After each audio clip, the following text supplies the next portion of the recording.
امام علی علیہ السلام نے فرمایا، خوش نصیب ہے وہ انسان جس کے لیے کوئی روتا ہے، اور بد نصیب ہے وہ انسان جس کی وجہ سے کوئی روتا ہے۔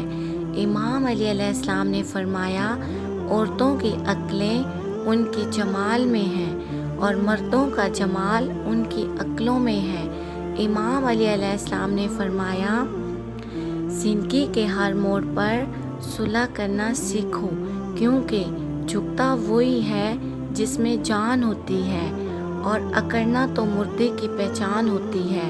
امام علی علیہ السلام نے فرمایا، بہترین دوست وہ ہے جو تمہیں غلط بات پر راضی کرے۔ امام علی علیہ السلام نے فرمایا، طاقت زیادہ ہو جائے تو خواہش کم ہو جاتی ہے۔ امام علی علیہ السلام نے فرمایا، جہل نہ تو اپنی کمزوری کو سمجھتا ہے اور نہ نصیحت کرنے والوں کی باتوں کو قبول کرتا ہے۔ تب بھی جہل کے ساتھ سوال کرنے کا بہترین جواب خاموشی ہے۔